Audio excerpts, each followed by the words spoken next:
Olá, PCI Concursos, como estão vocês? Meu caro, minha cara, mais uma aula do nosso curso de Direito do Trabalho, continuação da aula anterior, término do contrato de trabalho. Tivemos a oportunidade de falar da justa causa. Hoje, nessa aula, vamos falar das consequências no que se refere ao pagamento das verbas rescisórias. E vamos falar também da homologação da rescisão do contrato de trabalho, que a reforma, no que tange a homologação, trouxe novidades importantes. Houve alterações profundas na sistemática homologatória comparado ao regime anterior, certo? Mas a primeira parte da aula vamos tratar das verbas devidas, as verbas rescisórias devidas, ok?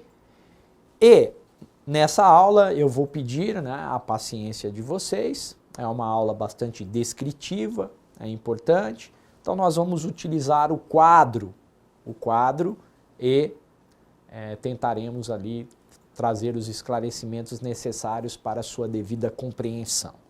Por favor, já comecemos com a narrativa acerca das verbas devidas. Na dispensa, por favor, meus queridas, façam uma correção aqui. Erro de digitação, tá?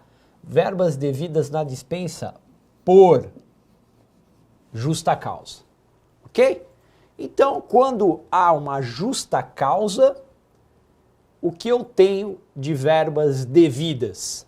Apenas e tão somente saldo de salário, férias vencidas, mais 1/3, ok? Na dispensa por justa causa do empregado, ok? Na dispensa por justa causa do empregado, importante, né? Não coloquei aqui, artigo 482 da CLT e também as outras hipóteses trazidas na aula anterior. Não é só o 482 da CLT. Nós tivemos oportunidade de ver. Então, caberá ao empregador pagar o saldo de salário, as férias vencidas, mais 1/3. E esse empregado não terá direito ao seguro-desemprego. Na dispensa sem justa causa, ok? Na dispensa sem justa causa de iniciativa do empregador, ok? Do empregador. E na rescisão indireta, que é a justa causa do empregador, artigo 483 da CLT. Aí é aquilo que a gente chama de pagamento completo. Todas as verbas rescisórias devidas e possíveis, quais sejam? Saldo de salário, 13º salário proporcional ou gratificação natalina, que seja, para usar aqui a terminologia da lei, férias mais 1/3 vencidas, férias mais 1/3 proporcionais, aviso prévio, saque dos depósitos do fundo de garantia, indenização de 40% sobre os depósitos do FGTS e seguro-desemprego.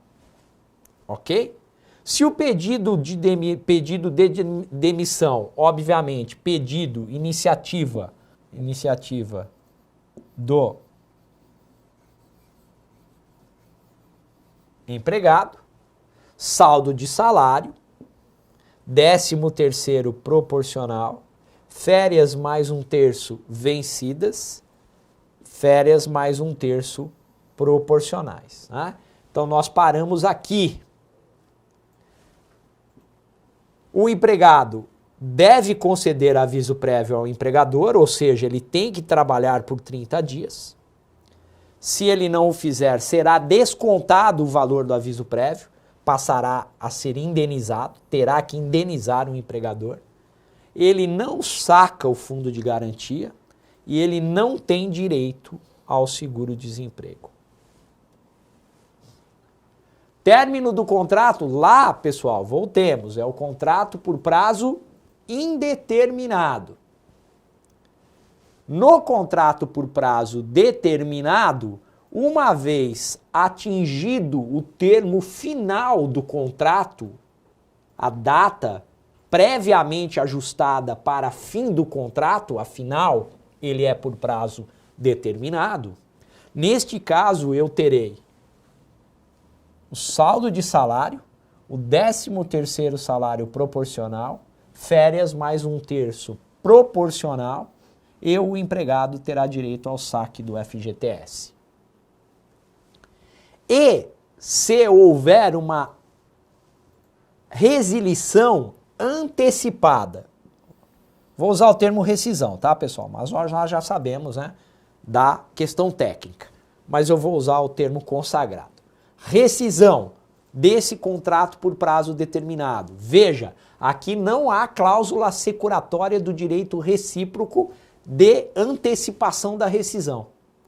Essa rescisão acontece por iniciativa do empregado ou do empregador, antes do termo final previsto.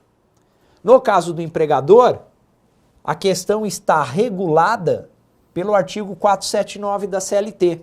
E no caso do empregado, pelo artigo 480. Empregador, ele serão devidos saldo de salário, 13º salário proporcional, férias mais 1/3 proporcional, saque do FGTS, multa de 40% do FGTS e ainda uma indenização consistente na metade da remuneração a que teria direito o empregado até o fim do contrato por prazo determinado. Então veja, uma hipótese que se assemelha à dispensa sem justa causa por iniciativa do empregador, se assemelha à dispensa por iniciativa do empregador no contrato por prazo indeterminado e com uma peculiaridade, essa indenização tratada pelo 479. E no caso do empregado, ele terá direito ao saldo de salário, ao 13º salário proporcional, férias mais 1/3 proporcional e também ao pagamento da mesma indenização. Mas aí qual será o valor da indenização? O valor dos prejuízos que o pedido de demissão causar à empresa. Contudo, o valor estará limitado àquele que seria devido pelo empregador se a iniciativa fosse dele. Limitado ao previsto no artigo 479 da CLT. Ou seja, metade da remuneração a que teria direito o empregado, até o fim do contrato. Certo, pessoal? Vamos lá? No término do contrato por prazo determinado com cláusula assecuratória de direito recíproco, ou seja, as partes já colocam no contrato a possibilidade de uma rescisão antecipada, se essa iniciativa for do empregador, o empregador paga o aviso prévio, pagamento, seja ele trabalhado ou indenizado, paga o saldo de salário, paga o 13º proporcional, paga férias mais 1/3 proporcional, permite-se o saque do FGTS e paga-se a multa de 40%.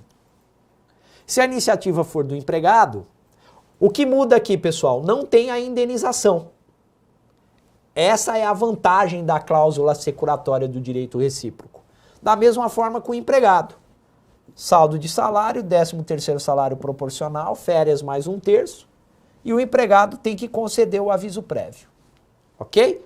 Porque aqui tem aviso prévio, porque existe essa possibilidade de antecipação. Não se sabe se ela ocorrerá e quando ocorrerá, mas o empregado e o empregador não podem ser pegos de surpresa. Essa é a ideia. Tudo bem, pessoal? Memorizar. Outras hipóteses interessantes, força maior. por motivo de força maior, caso fortuito, força maior, um fenômeno natural que destrói um estabelecimento empresarial, impedindo a continuidade das atividades. Neste caso, possível a ruptura do contrato de trabalho. E o que será devido? Saldo de salário, 13º, férias proporcional, férias mais 1/3 vencidas, férias mais 1/3 proporcionais. O aviso prévio terá que ser indenizado, afinal não há mais como o empregado continuar na prestação de serviços, o estabelecimento deixa de existir ou paralisa as atividades, saque dos depósitos do fundo de garantia, indenização de 20% sobre os depósitos do FGTS e seguro-desemprego, ou seja, as mesmas verbas que seriam devidas na dispensa sem justa causa por iniciativa do empregador no contrato por prazo indeterminado. Com uma diferença, a indenização, em vez de 40%, será de 20%. E a morte do empregador? Morte do empregador, aqui nós estamos tratando do empregador, pessoa física, ou do empregador, do microempreendedor individual, daquele que representa, né, que se confunde com a figura da pessoa jurídica. Nesse caso, os efeitos da dispensa serão os mesmos daqueles previstos para a dispensa sem justa causa por iniciativa do empregador. Ok, pessoal? A aposentadoria. A aposentadoria não afeta o vínculo de emprego.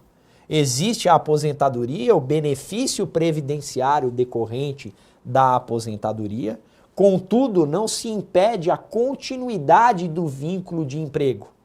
Dessa forma, não há que se falar na necessidade de pagamento de verbas rescisórias. Outra hipótese interessante é aquela prevista no artigo 486 da CLT, conhecida como fato do príncipe. O que é o fato do príncipe?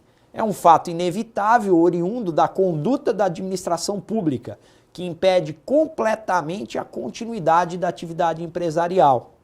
Equivale à dispensa sem justa causa, só que o Estado, ele arca com o pagamento do aviso prévio e da multa de 40% do FGTS.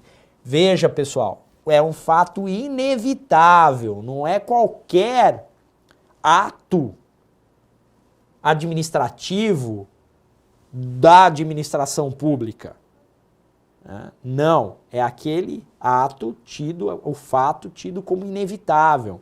É um fato, uma desapropriação por interesse social, uma desapropriação que impeça a continuidade da atividade empresarial por completo. Não é algo momentâneo, é algo que será permanente, duradouro, impeditivo, verdadeiramente impeditivo.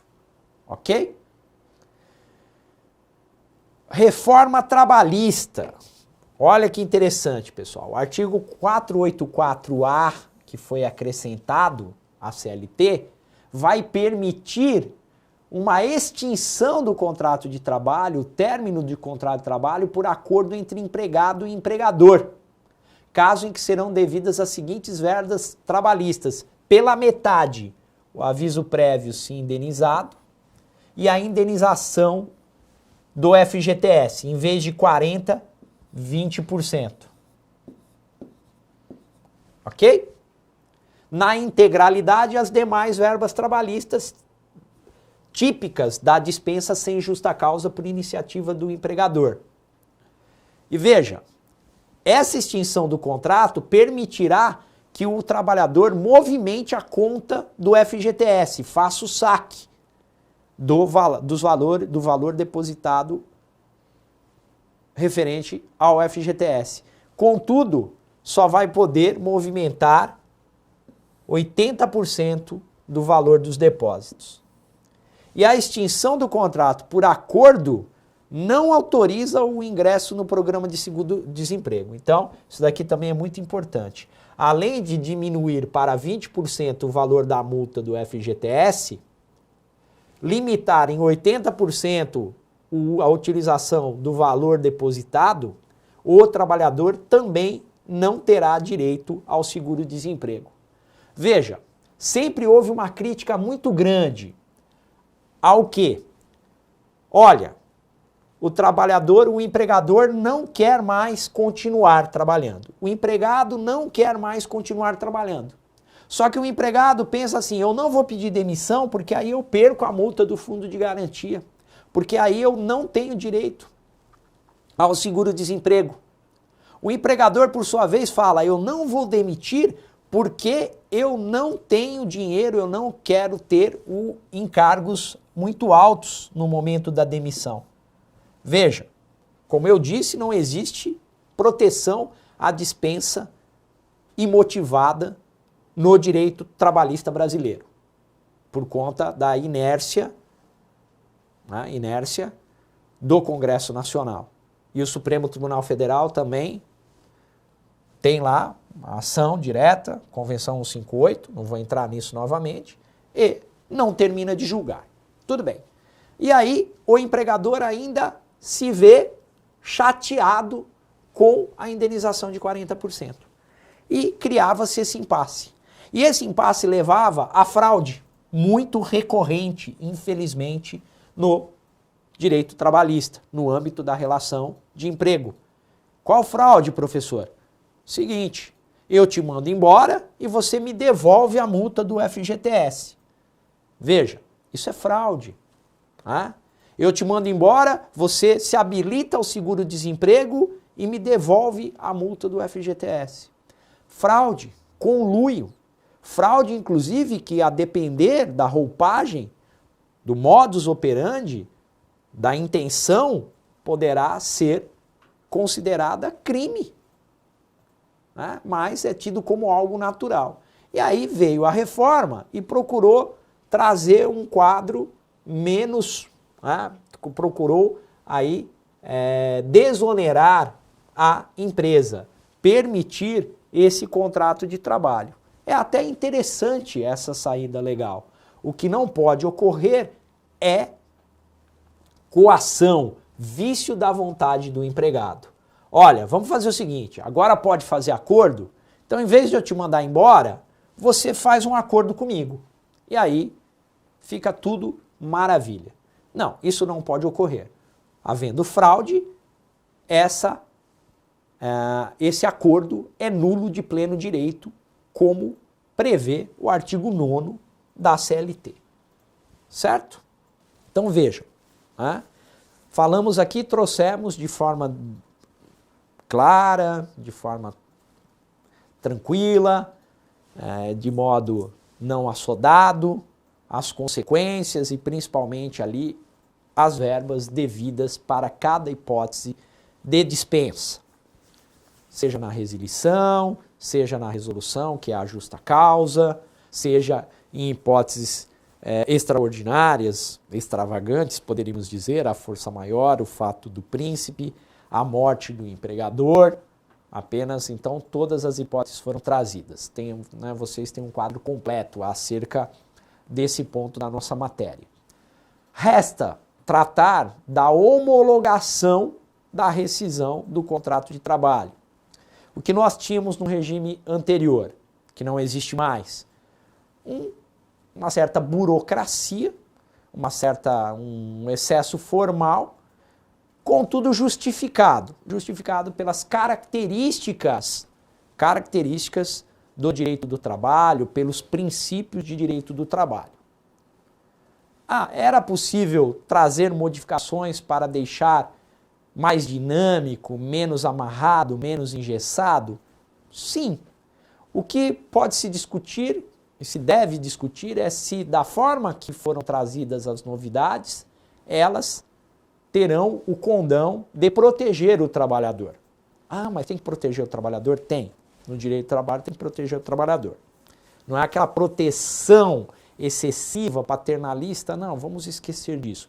Vamos pensar do ponto de vista normativo jurídico. No curso inteiro eu insisti em trazer essa visão a vocês.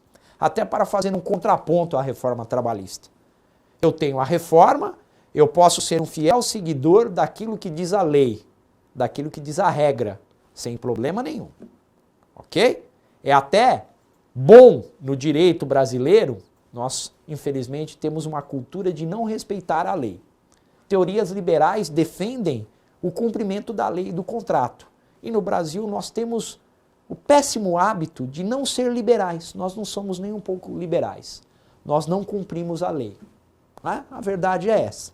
Então aqui não é uma questão de ter uma visão menos ou mais social, ser adepto de uma teoria comunitária ou de uma teoria liberal. Os liberais cumprem a lei. Grosseiramente falando, mas é um cânone do liberalismo, do ponto de vista jurídico. Então, sem problema nenhum. Agora, é importante fazer um contraponto. Porque o juiz não é a boca da lei. E, a reforma diz que deve ser, mas não é mais. O juiz interpreta. É o processo hermenêutico. Né? A ideia de boca da lei está lá na época medieval, na escola exegética, tá bom, pessoal? Isso daí, a gente fala porque chega até a ser engraçado, me perdoem. Essa disposição do legislador. Mas vejam, o que nós tínhamos? Nós tínhamos para os contratos de mais de um ano, o contrato de trabalho que durou mais de um ano, a necessidade de homologar a rescisão do contrato de trabalho no sindicato.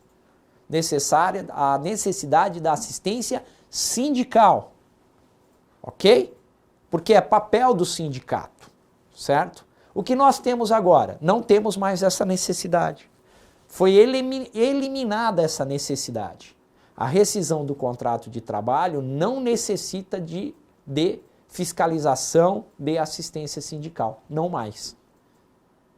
Por sua vez, além disso, a reforma traz a quitação anual das obrigações trabalhistas. Então, no curso do contrato de trabalho, o empregador apresenta ao empregado um termo de quitação no final do ano. Todos os anos, o empregado assina um termo dando quitação de todas as verbas devidas decorrentes do contrato de trabalho naquele ano. Veja, essa disposição me parece exagerada e ela me parece em descompasso com a principiologia do direito do trabalho. Eu costumo brincar, já falei isso em outras aulas com alunos meus, que eu desafio um empregado a dizer que negociou o seu contrato de trabalho. Naquele período pré-contratual, na entrevista de emprego, sabe? Você senta lá, recebe um contrato de adesão, contrato de trabalho é um contrato de adesão.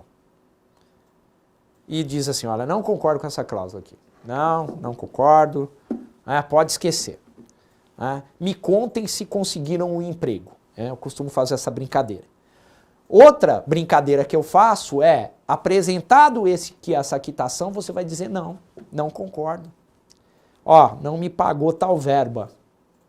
Se você não tem proteção contra a despedida arbitrária ou sem justa causa, a chance de você ser demitido nas próximas horas, nos próximos dias, é enorme. Para não dizer que é inevitável. Ok? Então, do ponto de vista da principiologia que rege o direito do trabalho, foi um exagero do legislador. Porque o legislador, ele deixa de regulamentar um direito fundamental posto na Constituição, o inciso 1 do artigo 7º, e ao mesmo tempo ele impõe ao trabalhador a quitação anual das obrigações trabalhistas.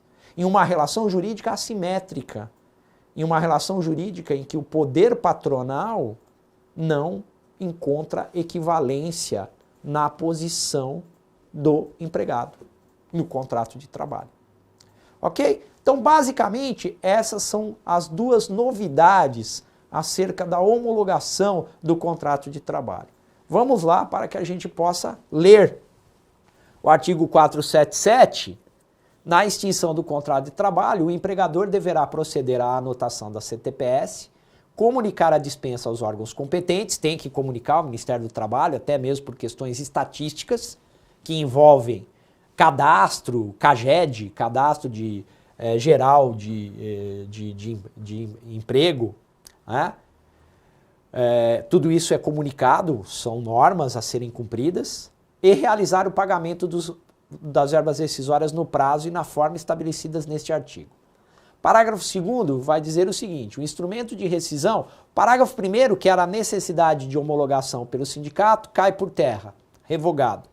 Instrumento de rescisão ou recibo de quitação, qualquer que seja a causa ou forma de dissolução do contrato, deve ter especificado a natureza de cada parcela paga ao empregado e discriminado o seu valor, sendo válida a quitação apenas relativamente às mesmas parcelas. Importante, nada mais do que retrato da posição jurisprudencial e que vai ao encontro do que já era tido como pacífico no regime anterior.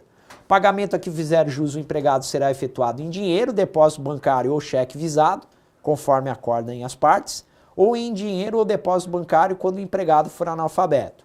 Mantido, né, esse parágrafo 4º, permitida só aqui, antes não havia a possibilidade, pelo menos legalmente, não é que não havia possibilidade, agora se deixa claro que é possível o depósito bancário, ok? Por isso que eu coloquei aqui, porque houve uma alteração. Parágrafo 5º, qualquer compensação no pagamento de que trata o parágrafo anterior não poderá exceder o equivalente a 1 mês de remuneração do empregado. Muito importante, há um teto para a compensação.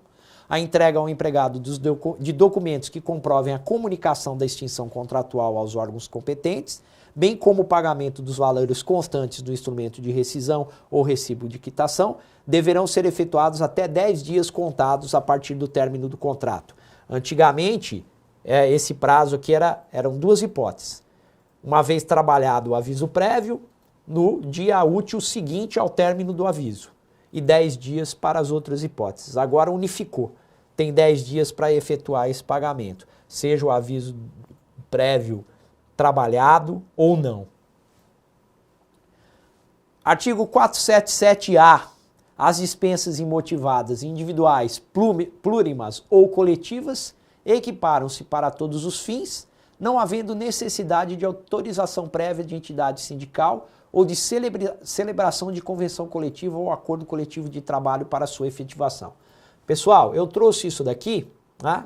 Por fim, acabei não colocando aqui a questão da quitação anual, mas eu trouxe porque é muito polêmico esse artigo, para dizer o mínimo. Ele é bastante controvertido. No direito comparado, no mundo inteiro, a dispensa coletiva em massa de trabalhadores exige negociação prévia com o sindicato e o estabelecimento de medidas compensatórias, porque não é só uma questão de poder ou não mandar embora. Imagine uma cidade pequena que dependa de um único empregador. Vamos colocar aqui um exemplo dramático. 80% da população da cidade trabalha para um único empregador. Esse empregador demite todo mundo do dia para a noite, sem qualquer aviso, sem qualquer preparo. Você tem uma massa de desempregados no dia seguinte. A economia da cidade é profundamente abalada. A cidade entra em colapso. E eu posso dizer isso a vocês, meus queridos e minhas queridas, porque como membro do Ministério Público do Trabalho, eu me deparei com situações desse JAES em várias ocasiões. E o TST, felizmente, seguindo tendência mundial, criou uma jurisprudência precedente dizendo exatamente isso, da necessidade de negociação coletiva prévia e medidas compensatórias. Então, muitos eu vejo aí em redes sociais, mas que absurdo, intervenção na atividade empresarial, não pode demitir, onde já se viu? Eu sempre digo, a dor só se sente se você estiver dentro dela, né? Você viver a dor, viver a aflição das pessoas. Seja um demitido em uma cidade pequena do interior do Brasil. Veja quais serão as consequências para essa cidade. Mesmo aqueles que não dependem, são empregadores, violência, caos social. Se o mundo inteiro faz diferente, por que o Brasil cria um dispositivo dessa magnitude?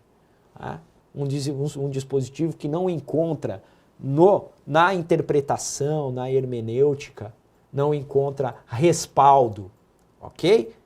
Até do ponto de vista constitucional, tudo bem?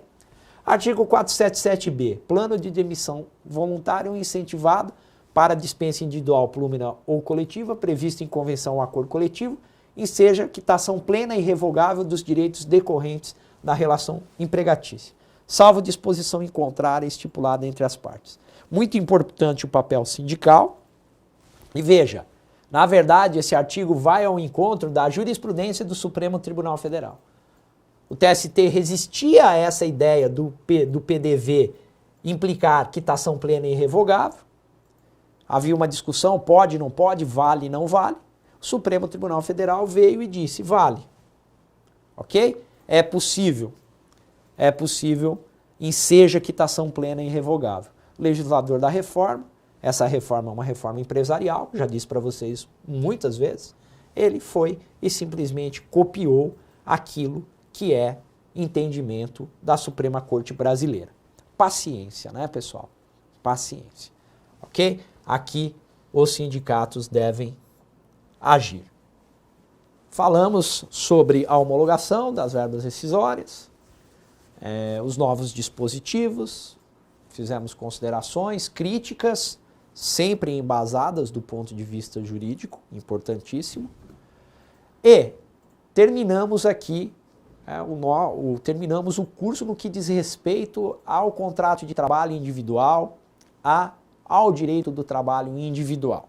Próxima aula é sobre meio ambiente do trabalho, pelo menos para que tenhamos um panorama, porque meio ambiente do trabalho dá um outro curso para nós, pessoal. A gente faz um outro curso só de meio ambiente do trabalho, né? E também teremos a oportunidade de falar um pouco sobre o direito coletivo do trabalho, principalmente essa questão da prevalência do negociado sobre o legislado. Muito importante, a pedra de toque da reforma trabalhista. Certo? Agradeço a sua atenção, agradeço a sua audiência. Continuem conosco, PCI Concursos, sempre um prazer estar aqui dividindo esse espaço com vocês e contando com vocês. Um grande abraço, até a próxima aula.